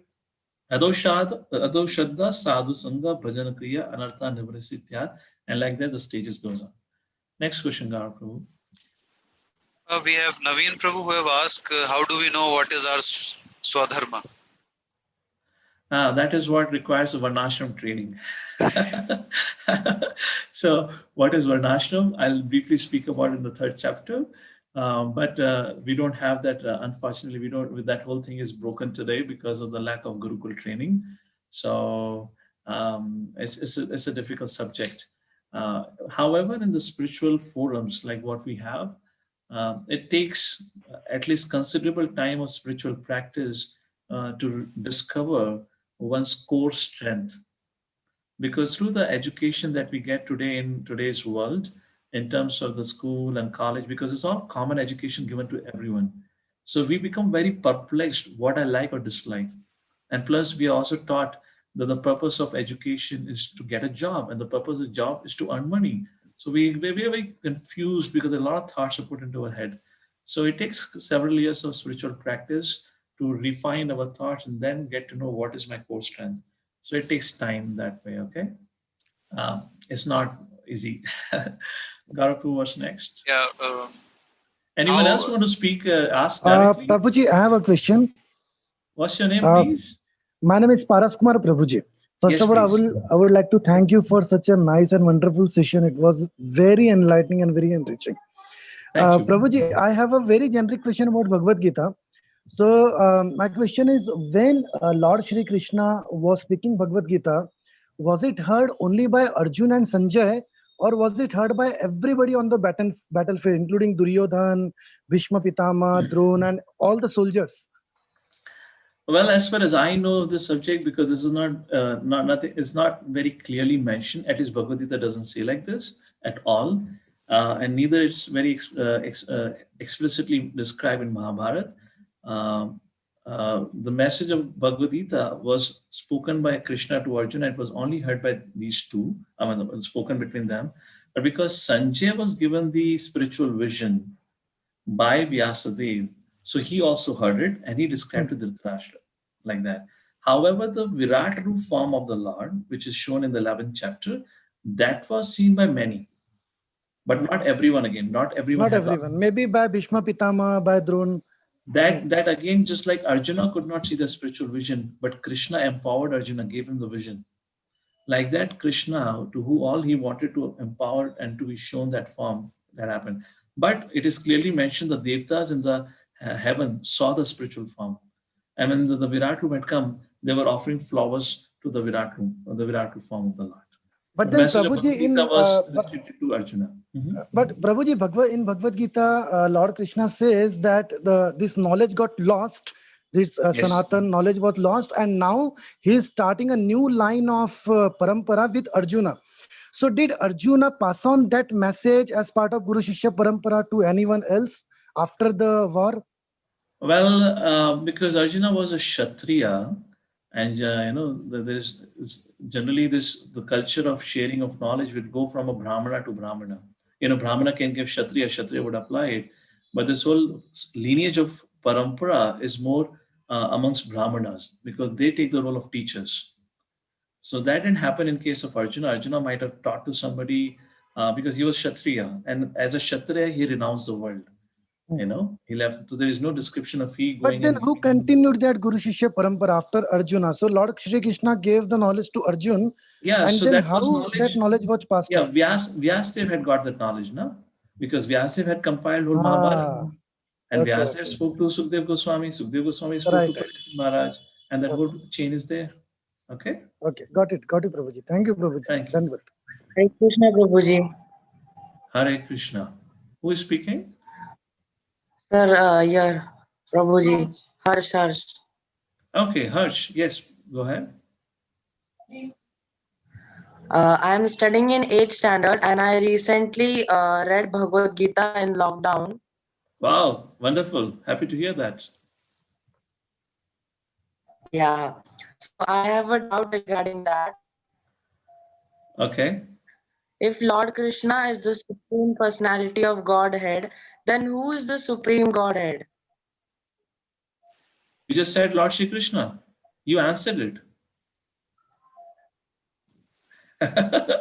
Sorry? You only answered your question, huh? Lord Shri Krishna. Am I audible, Gaurav Prabhu? Looks like not audible to Harsh. Yes, Prabhu, you are audible. No. I believe Harsh is a little confused. See, Harsh is confused with the wordings. Supreme Personality of Godhead and Supreme Godhead. It's like that. That's what It's I the same. understood. Is the same thing.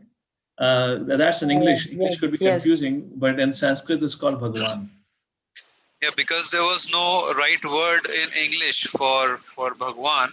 That's why Srila Prabhupada has put this word which will put Krishna at the, you can say, a different level from the other gods that we had and we know about, like that. So that's why the name given, Supreme Personality of Godhead, which refers to Krishna. Okay. What's next, Gaurav Prabhu? Hare Krishna, Prabhu. Who is speaking? Sir, Prabhuji, I have another question. Harsh, is it from our today's chapter? If not, we'll take these questions on our Thursday review session. There you can ask me from anything from Bhagavad Gita. Okay. Let me just have others if they have questions from today's session. Gaurav, go ahead. Who is next? Yes. Hare Krishna, Prabhuji. Dandavad Pranam, Prabhuji. Danvats. Who is speaking? Prabhuji, myself is Kanaganga Chaitanya Das, Prabhu. Yes, Hare Krishna, Prabhu. Yes, Danvats. Prabhuji, you have mentioned in the first 10 shlokas about accepting a bona fide spiritual master in one's life. And that can help us to rectify our mistakes and to progress in our spiritual life. So I wanted to know that you have, in short, you have mentioned about the process of surrender. The process of surrender means, like, with humility, when the complete submission is there, then only we can actually progress in our spiritual life. But mostly we see that even after taking initiation also, we follow the instruction of the spiritual master, we follow the 4 regulatory principles nicely, but the love that should be there for the spiritual master, it is not developed completely. So how one can understand this process of humility and complete loving submission towards the lotus feet of a spiritual master, so that this misidentity or the misconceptions that we have in our mind related to the material attachment, which is as an obstacles in our spiritual progress, so how one can rectify Correct. it? Thank you. Thank you for a wonderful question. So it's a process thing. It takes its own time, the process of surrender. So as you were asking about, we have taken a shelter of Guru, but that the deep sense of gratitude for Guru has not developed. When he was making this point, I was remembering that one famous interaction that is described about Srila Prabhupada, how his personal servant went to Srila Prabhupada and he said, Prabhupada, looks like everyone loves you so much, and they come and always offer obeisances to you, but I don't feel like doing so. And Prabhupada said, it doesn't matter what you feel or not. You do it and you will develop a desire. So the point is, maybe at this point of time, we may not have that experience of love, but the beauty of spiritual culture and spiritual life is when you continue to follow the instructions, then we develop that relationship. I asked this question to my spiritual master, how do you, while I was a student back in America, in one of our meetings with my spiritual master, I asked, my dear Gurudev, how can I develop love for you? How can I develop love for Guru? And he said, and which I always quote for such question, he said, love means seva. If you love somebody, then you would like to serve that person. That's the point. And you will take all the opportunities to follow what he tells you to do. And through that service, your love manifests. So as you have asked a question, try to connect to Guru's instruction, which are given to all of us through the process of Vani. Whenever you have an opportunity to serve him through Vapu, Vapu and Vani, take that advantage and serve your Guru. And in general, all spiritual masters across ISKCON, have one baseline instruction, and that is follow 4 Agri principles, chant 16 hours Hare Krishna Mahamantra, be connected to your local ISKCON center, serve in that community, and serve in the mood of servant to servant, read Srila Prabhupada's books regularly. And if you do this regularly itself, you will experience slowly and gradually deep sense of gratitude and love developing for Guru. Hare Krishna. Thank you so much, Prabhuji. Hare Krishna. Dandavat. Thank you. Gaurav Prabhu, anything else? Prabhu, there is a Mataji, Rati Khanna Mataji, who has asked, how would we divide 8 hours of time in thrice? How do we divide 8 hours in thrice? There are 24 hours in a day. This is Bhaktivinoda Thakur model, where he says divide 24 hours in 8 hours. 8 hours for body, which means includes your 6 hours of sleep, your bathing in the morning and all those activities, referring to the needs of the body. 8 hours for your occupational duties. If you are a professional being, go to office. Of course, this has to be applied according to time, place, circumstances. Today, 8 hours could become 10 and 12 hours, but the principle has to be followed. That's the point. So stick 8 hours to the need of the body, 8 hours to your occupational duty, and 8 hours for your spiritual, Sanatana Dharma. Hare Krishna, Prabhuji. Yes. Hare Krishna, Prabhuji. Yes, listening. According to the homemaker, 8 hours is so much less for the occupational duties. So yeah, sorry. I mean, correct. As I said, this have to be applied in time, place, and circumstances. The principle is that, for a mother, it could be different. For a, let's say somebody is in the military, could be a different. For a student or a, college student, it could be different. There is something called as a principle. There is something called as details. For you, the details of this principle have to be discussed on an individual basis. How your day looks like and how much you can accommodate into your day. Well, the principle is divide your day into 3 sections. So point is, do not ignore entirely your Sanatana Dharma or your spiritual duty. Give some time.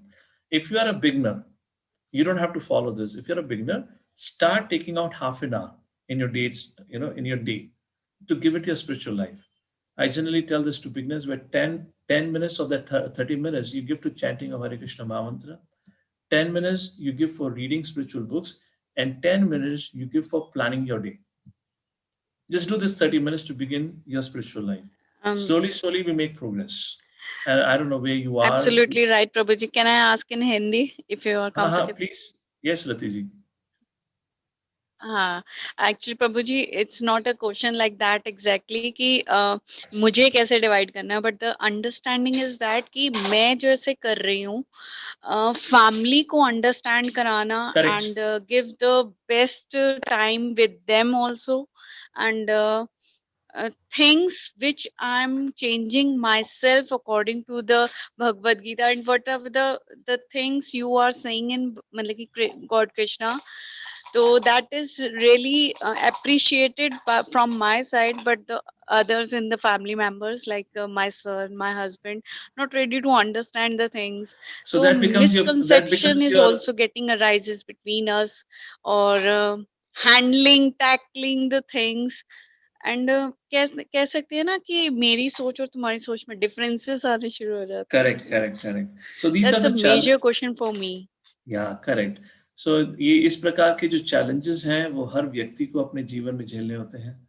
I had my own set of challenges when I started practicing. I had to deal with my parents.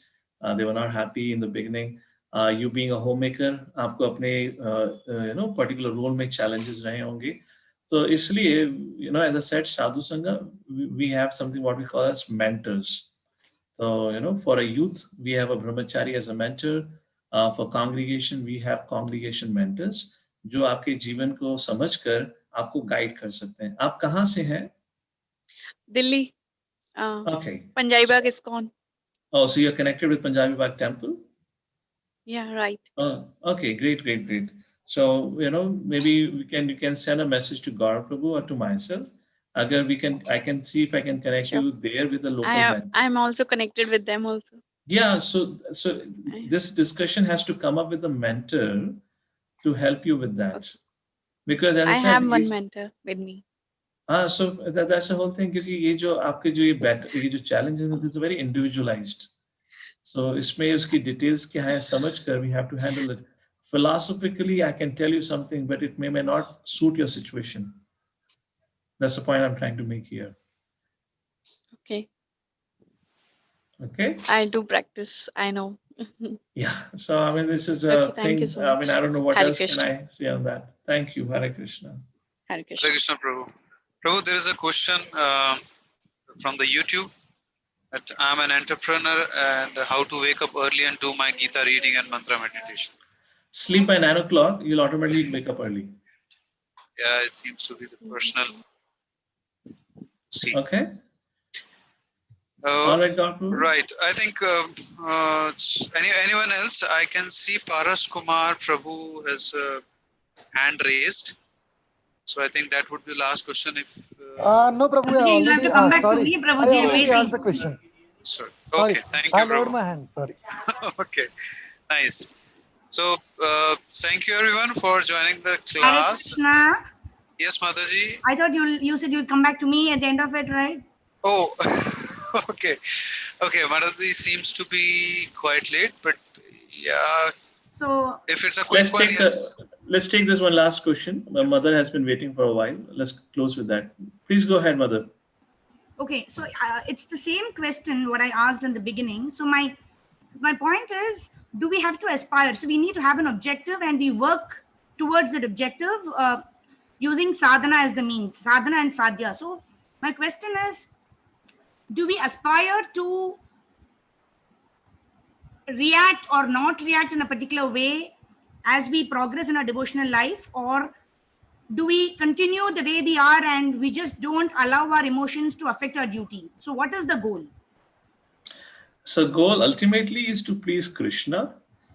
How do we please Krishna? It boils down to individual situations the situations that we face on day-to-day life. So how do we respond to it? Sometimes it may happen, we may respond appropriately. Let's say somebody gets angry at you, somebody chastises you.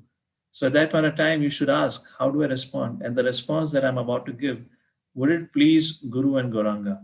I can get very harsh with the other person, but would it be pleasing? Or should I take a humble loan and accept it?